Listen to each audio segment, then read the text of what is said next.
এদের মধ্যে থেকে একজন বলবীর সিং প্রথম যে সাগর মেরেছিল, গাইতে মেরেছিল, জানি না আপনারা তাকে দেখেছেন কিনা। পরবর্তী সময় সে অনুতপ্ত হয়ে ইসলামকে ভালোভাবে জেনে কালেমা পড়ে মুসলমান হওয়ার পরে বিশ্বের সমগ্র জাতি তোমাকে ইজ্জত দেবে, তোমাকে কুর্নিশ করবে, সম্মান জানাবে, শ্রদ্ধার পাত্র হবে। যখন তুমি দুনিয়া লুটতে গিয়ে কোরআন ছাড়া হয়ে যাবে, দুনিয়া কামাই করতে গিয়ে ইসলাম থেকে সরে যাবে, বিশ্বের সমগ্র জাতি তোমাকে লাথি মারবে। এটাই বাস্তব। আমরা দেখলাম ভারতবর্ষের মাটিতে, আমি বলিনি, ইতিহাস প্রমাণ করেছে, এই দিল্লির মসনদে মুসলমানরা 750 বছর ধরে রাজত্ব করেছেন। যে মুসলমানরা 750 বছর ধরে মুসলমানরা ভারতবর্ষের মাটিতে রাজত্ব করেছে, পারলে তারা গোটা ভারতবর্ষটাকে পাকিস্তান বানাতে পারত, গোটা ভারতবর্ষকে আফগানিস্তান বানাতে পারত, কিন্তু না, সে দেশের সেই সময়ের সেই কালের বাদশারাও ধর্ম নিরপেক্ষভাবে জীবন যাপন করেছে। আজ নরেন্দ্র মোদী দুদিন ক্ষমতায় এসে আমরা দেখলাম 1993 সালে 6 ডিসেম্বর মুসলমানদের একটা ঐতিহাসিক প্রাণপ্রিয় মসজিদ বাবরি মসজিদ, এই মসজিদটাকে ভেঙে দিল। দীর্ঘদিন ধরে লড়াই চললো, আন্দোলন চললো, হাইকোর্ট সুপ্রিম কোর্টে মামলা ঝুললো, শেষ পর্যন্ত সাজিয়ে গুছিয়ে কলা কৌশলে যে বলেছিল যে তোমরা যদি আমাকে প্রধানমন্ত্রীর দায়িত্ব দাও, ওই জায়গায় বিতর্কিত জায়গায় রাম মন্দির বানাবো। আমরা 2024-এ দেখলাম নরেন্দ্র মোদী সরকারের নেতৃত্বে মুসলমানদের মসজিদের জায়গায় রামের মূর্তি তৈরি করা হলো, রাম মন্দির বানানো হলো। মসজিদটা যারা ভেঙেছিল তারা ক্যান্সার রোগে আক্রান্ত হয়ে মারা গেছে, লোকটা মারা গেছে। বন্ধুরা আমার, ভাইরা আমার, সেই রাম মন্দির শুধু নয়, আজকে বাবরি মসজিদ নয়, আরএসএস ভারতবর্ষের মাটিতে যে তারা 42টা মসজিদকে সিরিয়াল ভাবে লিখে রেখেছেন যে আগামী দিনে আমাদের নেতৃত্ব দিতে গেলে পরে, মুসলমানদেরকে নির্মূল ভাবে উৎখাত করতে গেলে পরে এই মসজিদগুলোকে আমাদের দখলে, আমাদের কবজায় রাখতে হবে। আমরা দেখলাম বাবরি মসজিদের পরে জ্ঞানপাপী বলে একটা মসজিদ হঠাৎ করে বলে উঠলো যে জ্ঞানপাপীর মসজিদের তলায় শিবলিঙ্গ পাওয়া গেছে। জি, শিবলিঙ্গ পাওয়া গেছে। যে জ্ঞানপাপী মসজিদে মাইক আজান হতো, ওখানকার মুসলমানরা নামাজ পড়তো, সেই মসজিদে আজকে কোর্টে চলে গেছে, কেস চলে গেছে, সেই মসজিদে আর নামাজ হয় না, বিতর্কিত জায়গা হয়ে গেছে। এমনি করে করে মুসলমানদের বহু জায়গা তারা আত্মসাৎ করার চেষ্টা করছে। সবচেয়ে বড় কথা হচ্ছে আগামী দিনে এই জালেম সরকার মুসলমানদের যে অকাপ সম্পত্তি আছে, অকাপ সম্পত্তি কি অনেক মুসলমান, সাধারণ মুসলমানরা জানে না। দেশ ভাগ হওয়ার সময় ব্রিটিশ যখন চলে গেল, ইস্ট ইন্ডিয়া কোম্পানি যখন ভারত থেকে বিতাড়িত নিল, দেশটা যখন ভাগ হয়ে গেল, পাকিস্তান আলাদা হয়ে গেল, ইন্ডিয়া আলাদা হয়ে গেল। এই ইন্ডিয়ার মুসলমানরা, ভারতের মুসলমানরা যারা ভারত ছেড়ে পাকিস্তানে চলে গেছে, অনেক মুসলমান ধনত্বশালী যাদের 200 বিঘা 250 বিঘা আমের বাগান, যে খেজুরের বাগান, তারপরে জমি ক্ষেত বাড়িঘর তারা ওয়াকফ করে দিয়েছিলেন। যেই দেশের দুষ্ট মুসলমানদের জন্য এটা ওয়াকফ করে দেওয়া হলো। ভারতবর্ষে ওয়াকফ সম্পত্তি রয়েছে, আমার মনে হয় অন্য কোন স্টেটে এত ওয়াকফ সম্পত্তি নেই। আগামী দিনে ওয়াকফ সম্পত্তির বিল পাস আপনারা জানেন এই সরকার আনতে চেয়েছেন। ওয়াকফ সম্পত্তি যদি বিল পাস হয়ে যায়, তাহলে আপনার যে 10 বিঘা গোরস্থান আছে, এই 10 বিঘা গোরস্থান আপনি পাবেন না। সরকার আপনাকে তার সরকারি আমিনে মেপে আপনার জনসংখ্যাকে কি করে সমীক্ষা করে আপনাকে দেখা গেল যে 1.5 বিঘা জমি দিল, এই 1.5 বিঘা জমির মধ্যেই তোমাকে কবরস্থান করতে হবে, এর বেশি তুমি পাবা না। তাহলে নিজের সম্পত্তির উপর হাত দিয়েছে, আপনার সম্পত্তির উপর হাত দিয়েছে, আপনি আপনার ইচ্ছা মতো মাদ্রাসা চালাতে পারবেন না। ওয়াকফ সম্পত্তি যখন মাদ্রাসা যখন ওয়াকফ সম্পত্তি আওতায় চলে যাবে, আপনার বাক স্বাধীনতা কেড়ে নেবে, আপনার ইচ্ছা মতো আপনার কি বলছেন মাদ্রাসা চালাতে পারবেন না। আজকে স্কুলে যেমনি সরস্বতী পুজো হয়, দুর্গা পুজো হয়, অনেক সরকারি জায়গায় যেমনি পুজো হচ্ছে, আপনার কি বলছেন মাদ্রাসাতেও সেদিন তারা তা চালু করবে। আমরা এইদিকে কোন রকমের হেলদোল করি না, আন্দোলন করি না।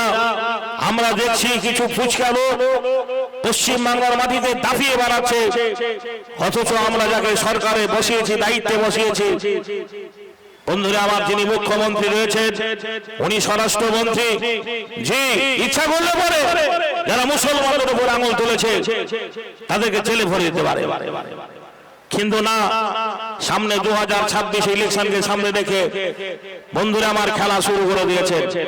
তাই আমাদের সচেতন হতে হবে, সজাগ হতে হবে, যে আমাদেরকে সমীক্ষা করতে হবে, আমাদের বন্ধুরা আমার এগিয়ে আসতে হবে। বলতে যাচ্ছিলাম আমি সেই দিকে যাব না ভাই, মানুষের জায়গা হচ্ছে না, প্রচুর মানুষের ভিড়, জোরহাট করে বলবো ভাই সেটে সেটে আপনারা বসুন, পিছনের ভাইগুলো জায়গা হচ্ছে না, ঘন্টা পর ঘন্টা সবাইকে দাঁড়িয়ে থাকতে হবে। মায়েদেরও জায়গা হচ্ছে না, প্যান্ডেল পরিপূর্ণ হয়ে গেছে। কর্তৃপক্ষ কমিটি ভাইদের বলবো যেভাবে হোক আপনারা প্যান্ডেলটা বাড়ার ব্যবস্থা করেন, আর পিছনের ভাইগুলোকে একটু হাতে ধরে তাদেরকে বসানোর চেষ্টা করুন। বন্ধুরা সামনে এই ডান দিকে ফাঁকা আছে ভাই, আপনারা বসুন, জি আপনারা বসুন। সামনে পিছনে যারা জায়গা পাচ্ছে না, সামনে ডান দিকে জায়গা আছে ভাই, একটু চলে আসেন মেহরবানি করে, একটু চলে আসুন। আজকে আফসোস লাগে, দুঃখ লাগে, আমরা মুসলমান,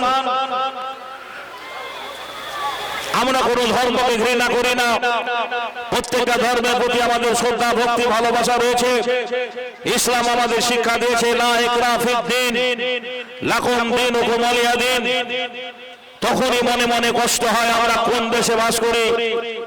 একটা সাধারণ মানুষ, দেশে কর্মসংস্থান নেই, বিদেশে গেছে ফেরি করতে, হকারি করতে, তাকে রাস্তায় জোর করে থামিয়ে জয় শ্রীরাম বলা করাচ্ছে, কান ধরে উঠবোস করাচ্ছে, প্রতিবাদ নেই। ভাইয়েরা আমার, বন্ধুরা আমার, সারা পৃথিবীতে আল্লাহর জমিনে একটাই দিন, তার নাম ইসলাম।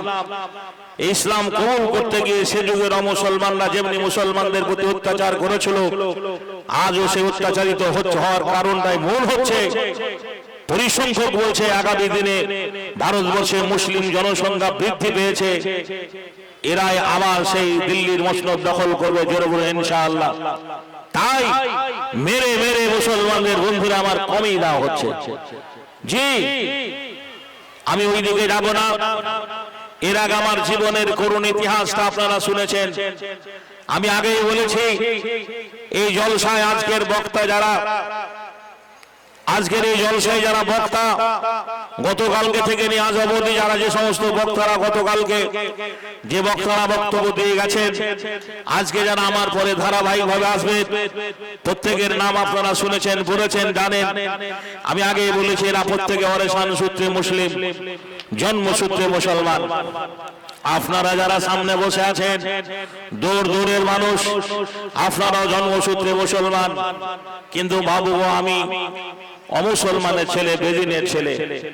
মিল্লাতের কাছে আমার প্রশ্ন, সমাজের কাছে আমার প্রশ্ন, যে আমার চেহারার সঙ্গে আপনার চেহারার মিল কেন হলো না? আমি ইসলামের কাছে অপরাধী না আপনি ইসলামের কাছে অপরাধী? আমরা একই বাসের যাত্রী, একই ট্রেনের যাত্রী। ট্রেনটা জি আপনার কি বলছেন কোন এ হয়ে দুর্ঘটনাজনিত ভাবে ফারাক্কা ব্যারেজে রেলিং ভেঙে পদ্মা নদীতে পড়ে গেল, সব লোক আমরা শরীর সমাধি হয়ে গেলাম। শুধু আপনার মুখে দাড়িটা না থাকার ফলে মানুষ চিন্তা করবে লোকটা হিন্দু না মুসলমান, সার্টিফাই করার জন্য চিন্তা করবে লোকটা হিন্দু না মুসলমান, তার আধার কার্ড প্রমাণ করতে হবে। কিন্তু আমি এই মুখে দাঁড়িয়ে থাকার ফলে আমি হিন্দু না মুসলমান এই সার্টিফাই করার জন্য কেউ প্রমাণের দরকারই হবে না। যেটা বলেন ঠিক না বেটি? বলবে লোকটা মুসলমান। তাই কোরআন হাদিসের আলোকে ইসলামের বিভিন্ন দিক নিয়ে আপনারা ইতিপূর্বে আলোচনা শুনেছেন, শুনতে থাকবেন। আমি সংক্ষেপে দুটো কথা বলবো। আমি সেই হিন্দুর ছেলে, ইসলামের কাছে কি ভালোবাসা পেয়েছি, ইসলাম আমাকে কি দিয়েছে, আমি ইসলাম কবুল করতে গিয়ে ব্যক্তি জীবনে কত ত্যাগ পরিত্যাগ করেছি, এটাই আপনাদের সামনে আলোচনা করা হবে। আপনারা সবাই জানেন আমার বাড়ি মুর্শিদাবাদ জেলায়। এই মুর্শিদাবাদ জেলায় সাগরদিঘি বলে একটা থানা আছে। সাগরদিঘি থানা অধীনস্থে আমার জন্মভূমি, গ্রামের নাম শাহরাইল। আপনারা যারা বহরমপুর গেছেন, ন্যাশনাল হাই 34 নম্বর জাতীয় সড়ক পথের উপর দিয়ে মোরগ্রাম বলে একটা জায়গা আছে। ওই মোরগ্রাম থেকে পূর্ব দিকে 1.5 কিলোমিটার দূরে আমার জন্মভূমি, গ্রামের নাম শাহরাইল। ওই গ্রামটার পোস্ট অফিস ভোলা, থানা সাগরদিঘি, জেলা মুর্শিদাবাদ। বাবা আমার আজও বেঁচে আছেন। বাবার নাম হিরেন কুমার রাজেন্দ্র। মা আমার আজও বেঁচে আছে। মায়ের নাম অর্চনা দেবী। আমি বাবার একটাই ছেলে। আমার আর কোনো ভাই ছিল না। দুটো বোন বিয়ে হয়ে গেছে। বাবা মাই আমার নাম রেখেছিল শ্রী মিলন কুমার রাজেন্দ্র। কি নাম বললাম?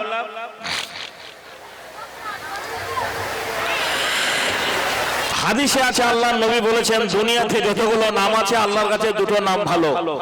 কটা নাম ভালো বললাম? দুটো নাম ভালো। একটা আব্দুল্লাহ আর একটা আব্দুর রহমান। আগেকার মুসলমানরা ছেলে হলে নাম রাখত আব্দুল্লাহ, আব্দুর রহমান। ঈসা, মুসা, দাউদ, ইব্রাহিম, সুলাইমান, ইসমাইল, ইসহাক, ইদ্রিস, ইহইয়া। মেয়ে হলে নাম রাখত ফতেমা, কুলসুম, আয়েশা, রোকেয়া, রুবেশা, রহিমা।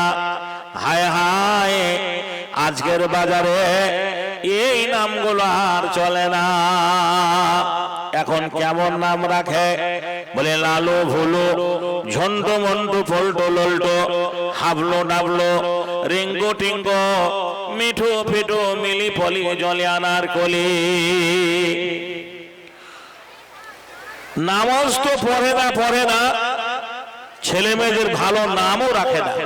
যদি বলেন ঠিক না বেটি? নামও ভালো রাখে না। বন্ধুরে আমার এই নামটা পরিবর্তন করতে কত সময় লেগেছে সেটাই আপনাদের সামনে বলা হবে। বাড়ি আমার শাহরাইল, পোস্ট অফিস ভোলা, থানা আমার সাগরদিঘি, মুর্শিদাবাদ জেলা। নামটি আগে মিলন ছিল, এখন হাবিবুল্লাহ। সকলকে জানিয়া গেলাম, দেখবে খোদা তাআলা জাতিতে মোর হিন্দু ছিলাম, এখন মুসলমান। নামাজ পড়ে রোজা রেখে এনেছি এবার। নবীর যুগে, আল্লাহ নবীর জামানায় সাহাবীরা যেভাবে মুসলমান হয়েছিলেন, অনেক সাহাবীর জীবনী আপনারা জানেন, বড় বড় আলেমদের মুখে শুনেছেন, কিন্তু আমরা সেই সাহাবীদেরকে কেউ চোখে দেখিনি। আজ আপনাদের সৌভাগ্য, আমার জীবন ধন্য। এই জনপুর মাদ্রাসায় আমি হিন্দুর ছেলে কেমন করে মুসলমান হলাম একটু আপনাদের কাছে আলোচনা করব। একদিনের ঘটনা, আমার মা আমাকে মন্দিরে পুজো করতে নিয়ে গেল। আমি মায়ের ছেলে, মন্দিরে পুজো করতে গেলাম। আমাদের মসজিদে আল্লাহর মূর্তি নেই, নবীর মূর্তি নেই, ফেরেশতাদের মূর্তি নেই, কোন পয়গম্বরের মূর্তি নেই। মুসলমানেরা আল্লাহ ছাড়া কারো কাছে সেজদা করে না। কিন্তু মুসলমান ভাইয়েরা, পৃথিবীতে এমন একটা সৃষ্টি জীব নেই যার পুজো ওরা করে না। ওরা মাটির পুজো করে, ওরা চন্দ্রের পুজো করে, ওরা সূর্যের পুজো করে, ওরা গাছের পুজো করে, পাথরের পুজো করে, পাহাড়ের পুজো করে। করে না? করে না? জোরে বলেন। একেবারে ইঁদুর থেকে শুরু করে জঙ্গলের বাঘ পর্যন্ত ওরা ইঁদুরেরও পুজো করে। গণেশের বাহন হচ্ছে ইঁদুর। মাঝে মাঝে দেখবেন ইঁদুর মারা বিষ বিক্রি হয়, বলে ইঁদুর তাড়ান, ঘরের তাড়ান, মাঠের তাড়ান, বাইরের তাড়ান, বলে না বালাবার। কিন্তু ইঁদুর মারা বিষ বিক্রি হলেও ইঁদুর ভগবানের কাছে জায়গা পেয়েছে। এই আসসালামু আলাইকুম ওয়া রাহমাতুল্লাহ। যিনারা পিছে দাঁড়িয়ে আছেন, অনুরোধ করছি ভাই, যিনারা পিছে দাঁড়িয়ে আছেন একটু দয়া করে চলে আসেন, সামনে জায়গা ফাঁকা আছে, সামনে জায়গা ফাঁকা আছে, একটু দয়া করে চলে আসেন। যারা ভলেন্টিয়ার আছেন ওনারাকে বসান, যিনারা ভলেন্টিয়ার আছেন নিজের দায়িত্ব পালন করেন, যিনারা পিছনে দাঁড়িয়ে আছেন ওনারাকে বসান। ওই জৈনপুরের একটা ছেলে ভোরবেলায় ঢাকের আওয়াজ পেয়ে ও হিন্দু পাড়ায় চলে গেছে। ওর চাচা বলছে, এত ভোরে ঘুরতে গেছিলিস খালি গায়ে? তো চাচার চোখ মুখ দেখে বলছে চাচা তো আমাকে মারবে। তো চাচাকে যখন বলছে কি মজা দেখে এলাম চাচা, ও তো মুসলমানের ছেলে, বলে কি দেখলি? বলে কি মজা দেখে এলাম চাচা, আগে দিকে রং মাখানো, আগে দিকে রং মাখানো, পেছু দিকে খোঁচা, কি মজা দেখে এলাম চাচা। ও চাচা বলছে আর কি দেখলি? বলে পেট মোটা হয়ে গনসা ছোড়া, তার মাথায় আছে হাতির মাথা।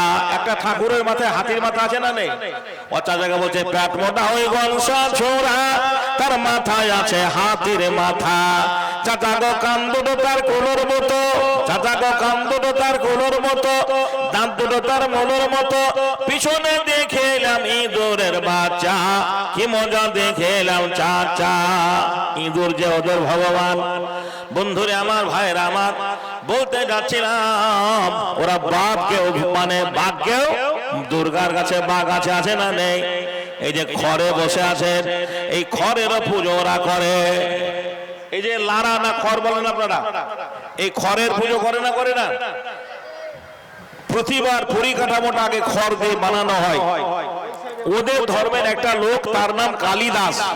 কি নাম বললাম? কালিদাস। এই কালিদাস কি বলেছেন শুনুন। কালিদাস বলেছে, দেখে এলাম হাওড়াতে পড়ে আছে নদীতে